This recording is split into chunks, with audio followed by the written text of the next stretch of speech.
Hi everyone, my name is Erin Reardon. I'm the reference librarian here at LSU Health Shreveport, and today I'm going to be talking about writing the personal statement for applying to residency programs. This presentation will be divided into two parts. During part one, we're going to discuss the big picture of the personal statement, the ideas, organizing your essay, that sort of thing. And in part two, we'll get more into the nitty-gritty of writing, tips and tricks, grammar rules, and that sort of thing.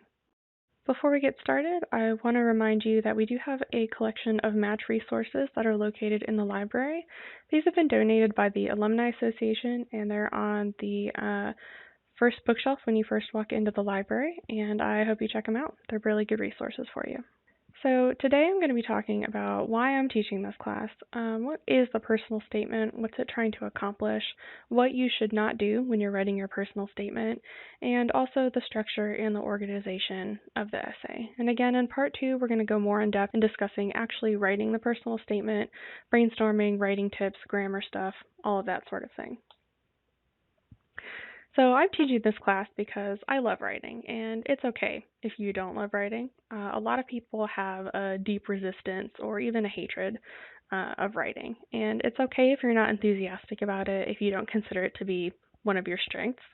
That's why you're doing what you're doing. That's why you're becoming a doctor. Unfortunately, it's required of you at this point in your career to put together a personal statement. And in the future, if you want to pursue a fellowship, you're going to need a personal statement for that. When you want to be hired onto further positions, you're going to need cover letters, that sort of thing. And during your time here, you're also going to need to be pursuing research opportunities throughout medical school, throughout your residency, and into your future career.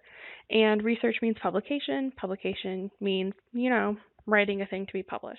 All of that is, of course, a different type of writing than the personal statement, but I definitely want to help you out with this part. So let's talk about what is the personal statement. In almost every interview you'll ever have, you're going to get the question, tell me about yourself. Think of your personal statement as a chance to answer that question before you have to sweat it out in front of the interviewers. The personal statement is going to be the first impression that you give your potential future residency director. The personal statement is also a one-page essay about how you became interested in this particular specialty and why you're pursuing a residency in this specialty. This is a chance for you to introduce yourself to the residency director of your chosen program and illuminate the person behind the CV. This is the first time the residency director is going to get to see the human side of you rather than just a list of grades, statistics, step scores, and all of that other stuff that goes into your ERAS application. And this is an opportunity for you to convince that residency director that you're a good fit for their program. The personal statement is not a rewrite of your medical school application essay. Don't just revise it.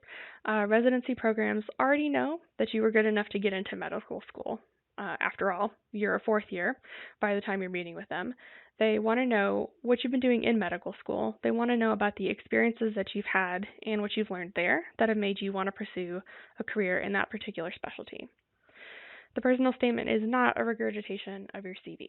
So the programs already have access to and they've read your CV. The personal statement is adding something extra to your application. It's not just reframing your accomplishments from your CV and writing them in a different way. The personal statement is not a place to talk about how much better you are than everyone else or how you caught something that everyone else missed. This is needs to illustrate you as a team player, as someone who's going to fit in well with your residency program. Last but not least, need I even say this, your personal statement should not be a plagiarized personal statement that you found on the internet, which seems pretty straightforward, but you'd be surprised at how many reused personal statements are out there, or even just reused sentences, cliche sentences, and that sort of thing, which we'll talk about later. But don't do this. Don't use a reused personal statement. Nothing is going to tank your chances faster than doing that. So here are some fun facts about the personal statement. Residency directors have read a zillion of these, and they've seen every cliche imaginable. According to a 2014 survey of program directors, 78% of them say that the personal statement is a factor in deciding who to interview. So you may not think this is an important part of your application, but it definitely is. It's probably not going to make your application, but it does have the potential to break it. So if you have an otherwise poor application, a great personal statement probably isn't going to save you. However, if you are an ideal candidate for this program, if you bomb your personal statement with plagiarism or poor grammar or anything like that, that could definitely kill your chances. Detail-oriented people don't overlook things like huge typos and spelling errors, for example.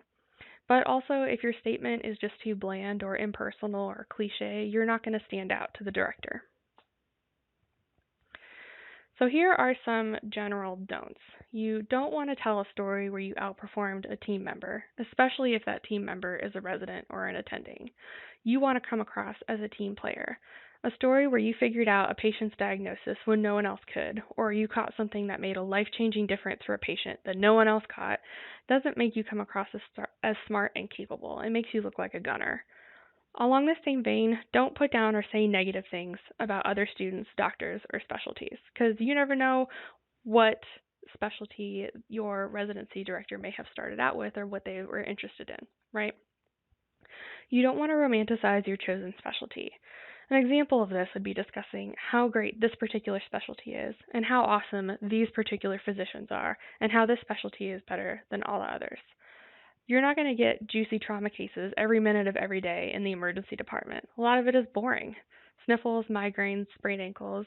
You need to come across as someone who knows the realities of the specialty they want to pursue. Also, the doctors in your specialty already know how awesome it is and how awesome they are. You don't have to tell them, and you don't want to waste space in your personal statement trying to tell them about that. You want to stay away from controversial topics and extreme statements. And you also don't want to tell a sob story. So you don't want to write about how ever since you were a kid you wanted to be an oncologist because your aunt died of cancer.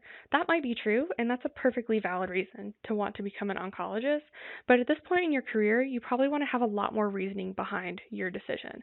Hopefully you've made patient connections and had other meaningful experiences that inform your decision to pursue this particular specialty over the past 3 years of medical school. Don't focus on the negative. You want to make a positive impression for your residency director. You also don't want to give too many patient details, as that might flirt with a HIPAA violation. You want to avoid abbreviations, jargon, and acronyms unless you're 200% sure your reader's going to know exactly what you mean. So you can go ahead and use an abbreviation that's a no-brainer, like IV, but you don't want to rely on jargon too much, especially if you're telling a story about a patient or an experience you've had that was in a different specialty than the one you're applying for, because all of the specialties have their own abbreviations and jargon, and the people that are reading your personal statement might not know what it is you're talking about if you rely on jargon too much. It also doesn't really make for easy reading. You're not writing a case report here, you're not given rounds. This needs to be a narrative document. It's not a list of facts. You also don't want to exaggerate or embellish. So don't embellish your role in a research project or a patient encounter or anything like that.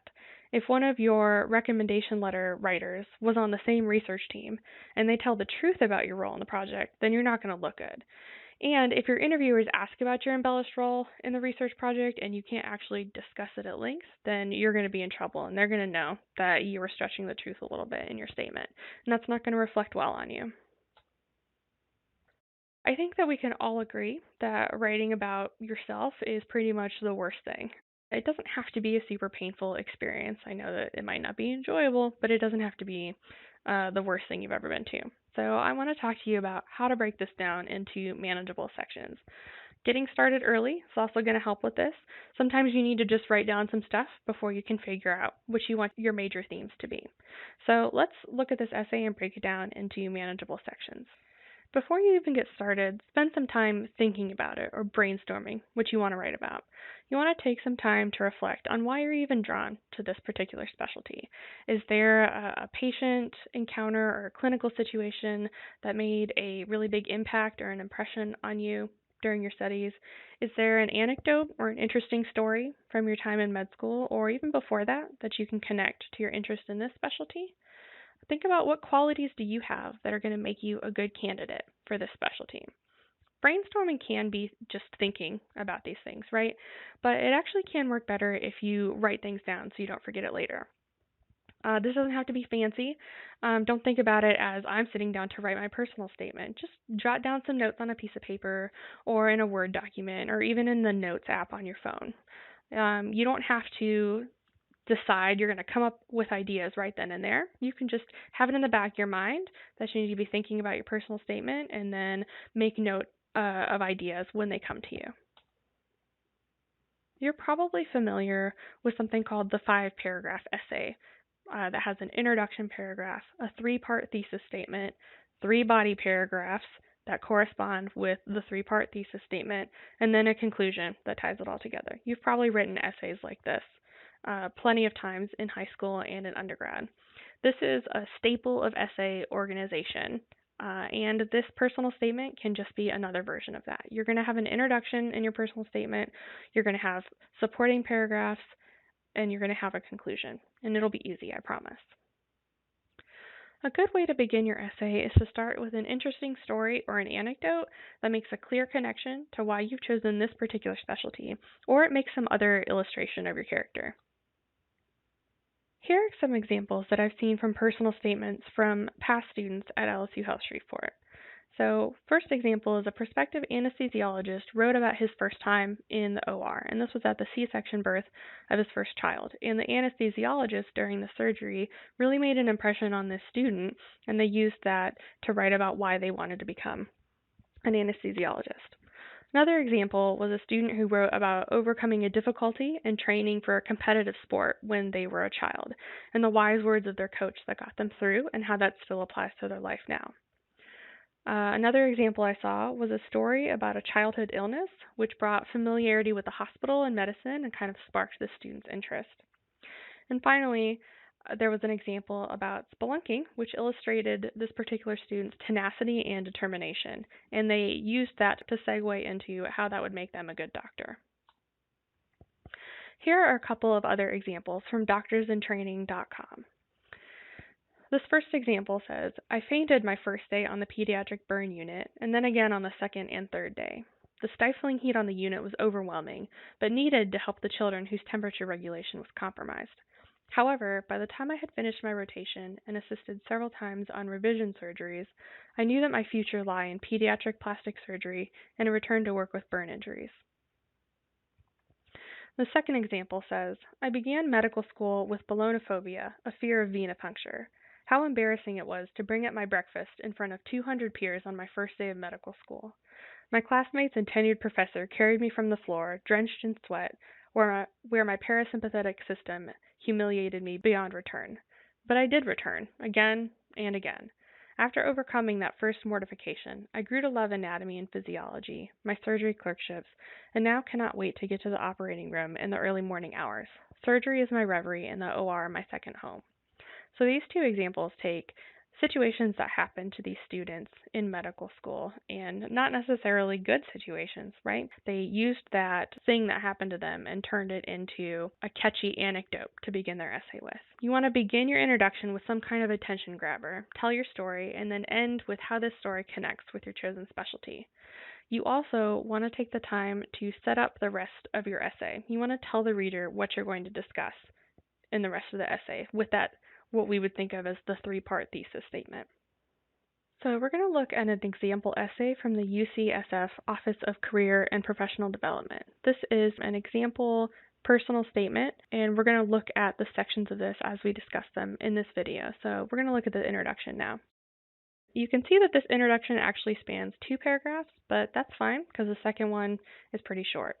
So this example student, Fred Garcia, begins with an anecdote that brings up teamwork. You can see that in this essay they've kind of color-coded where these themes come up. The point of this first story that he tells is to illustrate the teamwork aspect of his experiences and what's important to him. And it's going to become a recurring theme throughout the essay. And then at the end of the second short paragraph, he kind of has this 3-part thesis statement where he talks about 3 main topics that he's going to cover: contributing to the profession, striving for clinical excellence, and giving back to underserved communities. And we'll see how these continue to be illustrated throughout his essay when we talk about the body paragraphs later. So, the body of the essay is what comes in between the introduction and the conclusion. You want to make sure that your essay is well organized and follows the themes and ideas that you laid out in your introduction. You don't want this to be a kind of stream of consciousness. This needs to be an organized essay. If you have three main points or themes or ideas, then you have three body paragraphs that are ready to be written. If you have two main points, then you have two body paragraphs that are ready to be written. It doesn't have to be three. Three is kind of a nice number to focus on, though. You want to think of each body paragraph as a mini essay with a beginning, a middle, and an end. So the first sentence of each paragraph is going to be the introduction and should introduce what the rest of the paragraph is going to be about. The rest of the paragraph is the body, and then the last sentence of this paragraph is the conclusion. So it's going to wrap up the overall idea you presented in this paragraph, and it's going to tie it back to the main ideas you presented in the introduction of your essay. So let's look at Fred Garcia's example essay again. So this first body paragraph is going to talk about kind of that first main theme that he had brought up, his research experience. So you can see that this very first sentence of the paragraph sets up that this paragraph is going to be about significant scientific research that he's done, and also what it has taught him and how he's going to use that knowledge going forward. So you can see that the two sentences that have been highlighted in blue in this paragraph are both talking about what he's learned, the skills that he's picked up. And you can also see that the sentence in purple is talking about teamwork again. So teamwork wasn't really part of his thesis statement, but teamwork is a theme throughout his essay. And he's tying it in to even working on a team when he's working on a study, working with students from another medical school, helping an emergency medicine resident with his research is kind of showing the breadth of experiences that he has as well. Next, his second paragraph is going to talk about his clinical experience. And you can see that the sentences that are highlighted in green in this paragraph are talking about his clinical experience and how he wants to apply that knowledge. So again, you can see that the first sentence of this paragraph kind of sets up what that paragraph is going to be about. He says, I'm interested in clinically applying the knowledge generated from quality research. This also follows his first paragraph thematically because his first paragraph was about doing that kind of research, but then he talks about applying that research in practice, and so then that leads him into talking about his clinical experience. So he also brings up teamwork in this paragraph as well. You can see that he's collaborated with a doctor in residence at different schools and designing clinical studies. And at the end of this paragraph, he kind of wraps it up. He says, I find it exciting to apply what I've learned, being able to provide more treatment options for underserved patients, blah, blah, blah. It's sort of wrapping up what he discussed. So again, this is another paragraph spent discussing the second point that he had made in his introduction, and it's also discussing that teamwork aspect as well. His third paragraph is going to be about the third thing that he mentioned in his introduction, which is service and collaboration. So this first sentence sets up what the paragraph is going to be about. He's talking about teamwork again here in actually lots of different places, using words like collaboration, spending time participating in service projects. He talks about how that has been a value to him in his personal life, but also how he has continued doing that sort of thing, even throughout medical school, and what he's done in medical school that has been service-oriented. Finally, the conclusion of the essay is what's going to tie it all together. And this is also a good place to state your goals for residency. You want to focus on what's meaningful to you. So you may have been taught in the past that the conclusion paragraph should be restating the introduction paragraph now that you've made all your points. But in the personal statement, you have a very limited space to work with in this particular essay. You need to max out at about a page. So you want to make sure that every word counts in your personal statement. You don't want to rehash your introduction and your body paragraphs in the conclusion. You want to use all of this space to tie it together, move the conversation forward. What do you want to accomplish during your residency? What kind of doctor do you want to be? So here is Fred's closing paragraph where he's going to tie it all together. So again, like a mini essay, the first sentence kind of starts off and discusses what that paragraph's going to be about. And he's about to talk about what he wants to accomplish in residency program in emergency medicine. You can also see that he brings in his rugby team again. So his introduction started with a story about being on the rugby team, and he discusses it in his conclusion as well. You can see there's a lot in here that is dedicated to teamwork. About half of this conclusion paragraph is in purple, which is talking about the teamwork theme. So he uses the example of his rugby story to kind of illustrate the values that he's going to have as a resident and as a practicing physician. And this is a good way to kind of tie everything together, talking about themes that he's been discussing throughout the entire essay. So here are some other tips for you when you are thinking about your personal statement. You do want to make this unique and personal, but you don't want to get too wacky or creative with it. This essay is short. It's only going to be about a page, so you want to make sure that every sentence and every word is working to make your point. You want to cut out the fluff. If you have a non-traditional path through medical school, you can address it, but you don't want to spend a lot of time harping on it or over-explain. Sell yourself. This is your chance to show how awesome you are, not just as a student or a physician, but as a person. There are going to be other places on your ERAS application to give explanations or address a non-traditional path through medical school, such as if you had to take any time off. So you don't need to make excuses for that in your personal statement. This should be a positive essay that is all about how great you're going to be as a practicing physician. In part 2, we're going to talk about actually writing the personal statement. So kind of coming up with ideas, writing tips and tricks, and grammar rules that you're going to want to follow when you're writing the personal statement. Between now and then, though, if you want some more information about writing your personal statement or other residency program application resources, we do have a guide that we've created that has information about ERAS and about applying to residency. And I'm going to put this link in the description as well. We've got resources from AAMC, we've got ebooks and other resources available through the library, helpful websites on choosing a specialty and finding residency programs, and more information about your personal statement. I also want to remind you that we do have a writing consultant service. You can email a writing consultant at shvlibriting@lsuhsc.edu. I'll put that in the description as well. The turnaround time for a writing consultant is about 24 to 48 hours. Obviously, the earlier you start working on your personal statement, the better, so that you have plenty of time to get feedback from whoever you need to get feedback from.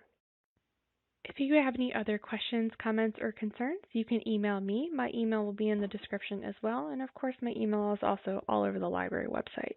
Thank you so much for joining me today. I hope you tune in next time when we talk about writing, grammar, and all of that kind of fun stuff.